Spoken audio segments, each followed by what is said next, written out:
sommes à l'entrée du village. Le village s'appelle Hébé.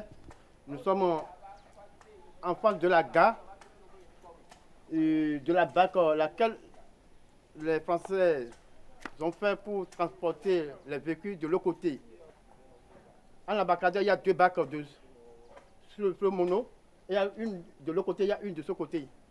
Quand les véhicules d'ici, ils arrivent, ils montent, ils paient les tickets ici. Premièrement, ils paient les tickets ici avant de monter. Là, il y a le guichet là. Ici, c'est le magasin. Dans chaque village, on met un totem qui s'appelle la divinité de l'Egba. C'est ça que nous sommes venus pour visiter.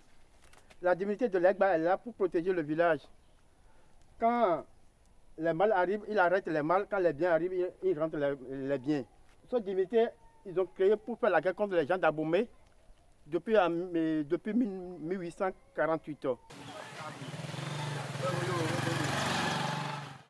Nous sommes à côté de l'arbre sacré qui est là depuis 1412. L'arbre est créé par un pêcheur. Le pêcheur, il était le Togolais. Il a constaté qu'il y a beaucoup de poissons ici. À ce temps, il y a un embouchure ici. Quand il y a l'embouchure, ça donne du poisson. Il a constaté qu'il y a poisson ici. Il venait ici pour faire la pêche. Quand il finit de faire la pêche, il ne sait pas là où il va se cacher ou bien là où il va se attacher la corde du filet. Et il a imaginé, il a rentré dans la bouche, il a fait le boutu de ce câble. Dans notre langue, ça s'appelle hetting. En français, ça s'appelle fagara. Ça donne le mot fagara en scientifique.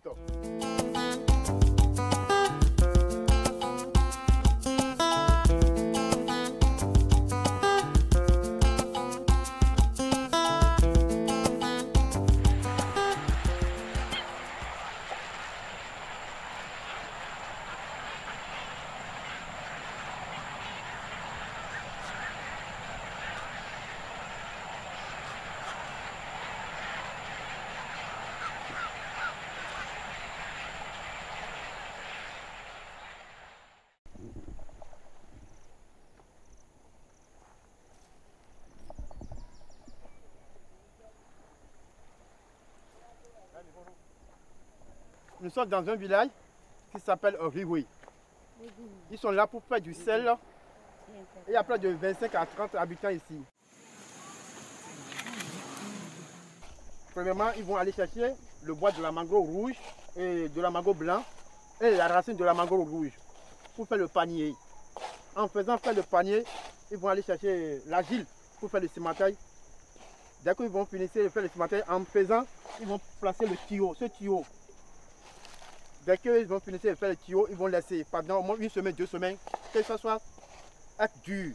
Et après, ils vont aller le marécage à 15 km d'ici pour aller chercher la terre salante. C'est une terre salante qu'ils vont aller chercher dans un marécage à 15 km d'ici et ils vont amener ça ici. Et on met ça dans le panier.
Nous sommes à la cuisine du sel. Et premièrement, ils ont créé un foyer. Ils ont mis 3 trous. Les 3 trous, c'est pour les bassines. La 4e trou, c'est pour la fagot.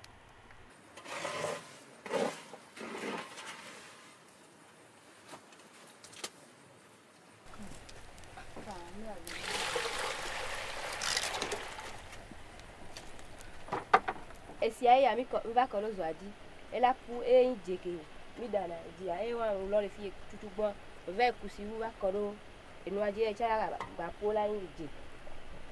Donc, il me dit, et je vois là, on ton. Ne, on t'a dit, on là, on me vu. Quand même, et de la sur la ami.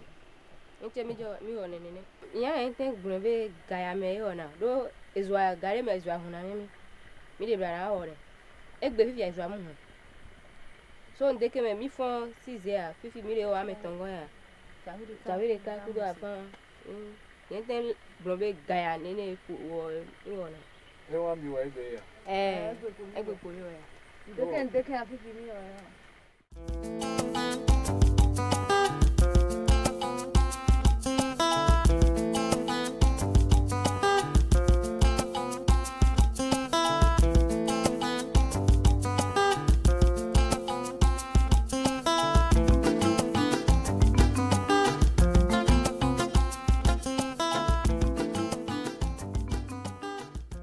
Nous sommes à l'entrée de l'embouchure.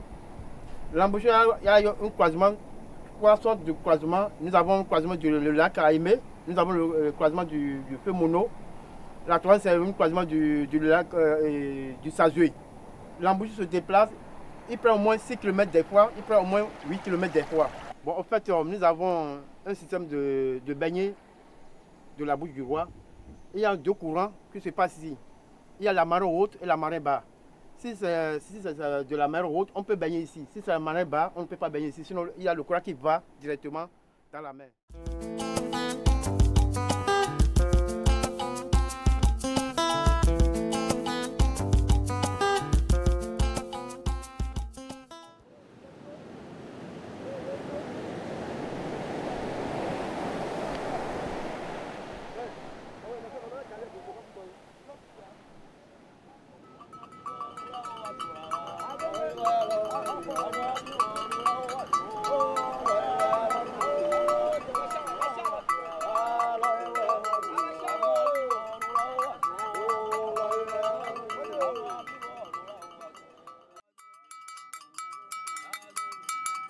Je suis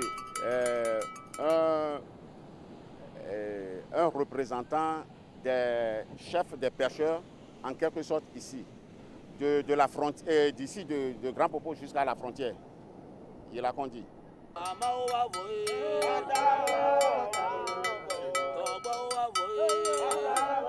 Les pêcheurs, je les ai vus un jour en train de soulever le filet avec la tête. Bon, moi, ça m'a fait un peu pitié. Je les ai demandé que voilà, j'ai pris ma voiture et j'étais parti chez eux. Je leur ai demandé, bon, ok, vous pouvez mettre les filets dans la voiture. Ça fait 2 ans maintenant que je suis en train de faire le travail là avec eux ici. Donc, ils m'ont mis en quelque sorte comme un chef qui peut diriger toutes les équipes. La plupart, c'est des Ghanéens. Mais cette année, on a remarqué qu'il y a beaucoup de Béninois qui sont venus intégrer dedans. Surtout les gens, les Adjas et les fonds aussi.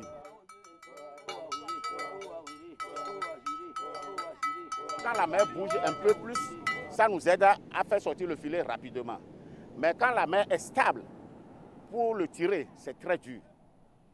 Parce que dans la mer, il y a la boue, il y a les cailloux, il y a un peu de tout qui peut s'accrocher sur le filet n'importe quand. On est obligé d'aller enlever le filet dans la mer et remettre dans la pirogue qui se trouve là. Avec ce genre de pêche-là, on a tout un mélange de poissons. Tout un mélange de poissons, quoi. Tout est mélangé.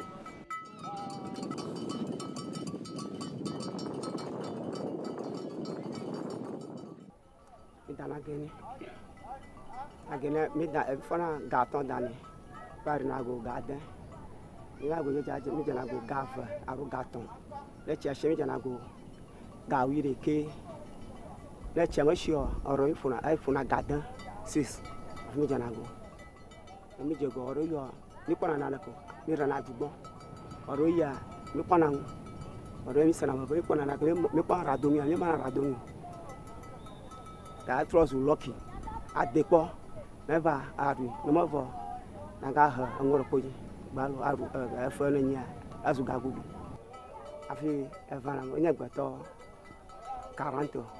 on a encore ma rochina, 30 potes.